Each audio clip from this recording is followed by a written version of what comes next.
Operation Sindoor ఈ పేరు వింటేనే దాయాది గుండెల్లో గుణపాలు దిగుతాయి.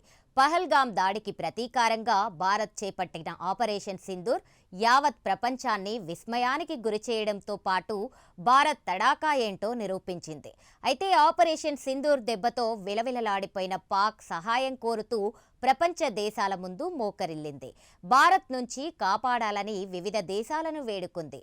మరి ఆ సమయంలో పాక్కు అండగా నిలిచింది ఒక డ్రాగన్ కంట్రీయే.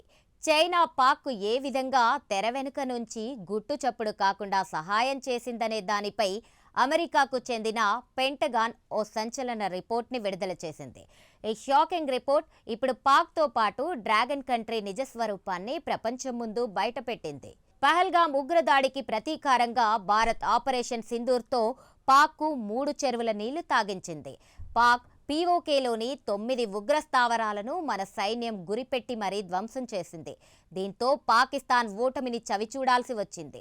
ఒక ఓటమితో పాటు కోలుకోలేని దెబ్బే పడింది పాక్పై.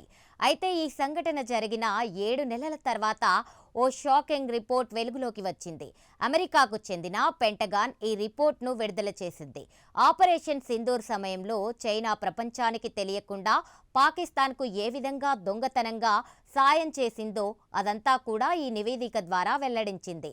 నేరుగా యుద్ధంలో పాల్గొనకుండా పాక్ ద్వారా భారత్ను బలహీనపరిచేందుకు గ్రే జోన్ వ్యూహాన్ని డ్రాగన్ కంట్రీ అనుసరిస్తున్నట్లు ఈ సంచలన రిపోర్టు పేర్కొంది.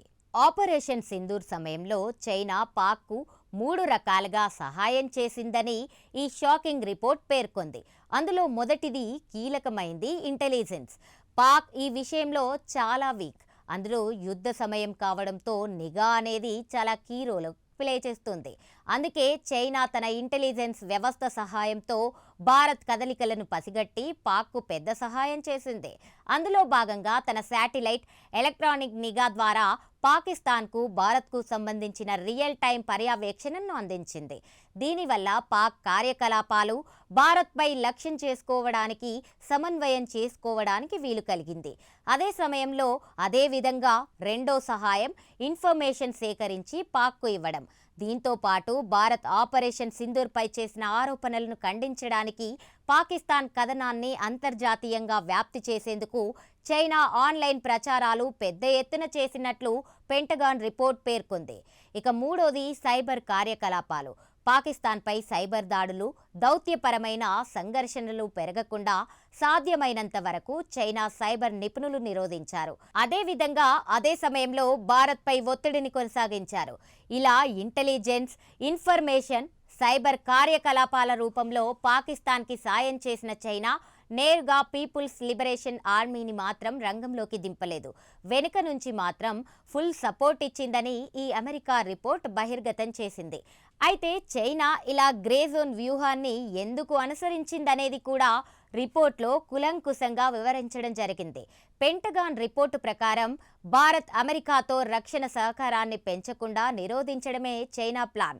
ఇందుకోసం పాకిస్తాన్ను తమ అవసరాలకు వాడుకుంటోంది. ఆపరేషన్ సింధూర్ను చైనా తమ గ్రే జోన్ వ్యూహానికి పరీక్ష కేసుగా భావించింది. ఇక ఇలా ఉంటే 2024లో అక్టోబర్లో ఎల్ఓసి వద్ద భారత్, చైనా మధ్య జరిగిన ఒప్పందం కూడా తాత్కాలికమేనని తేలింది. భారత్ అమెరికాకు దగ్గరవ్వకుండా నిరోధించేందుకు ఈ ఒప్పందం చేసుకున్నట్లు నివేదిక తెలిపింది. దీంతో భారత్ ఇప్పుడు పాక్తో మాత్రమే కాకుండా చైనా నుంచి వచ్చే ముప్పుకు కూడా సిద్ధంగా ఉండాల్సిన పరిస్థితి వచ్చింది. ఈ నేపథ్యంలో అనుదేశాలైన చైనా పాకిస్తాన్ నుంచి భారత్కు ముప్పు పొంచి ఉందని, దీనికోసం భారత్ సిద్ధంగా ఉండాల్సిన అవసరం చాలా ఉందని ఈ రిపోర్ట్ ద్వారా బహిర్గతమవుతోంది.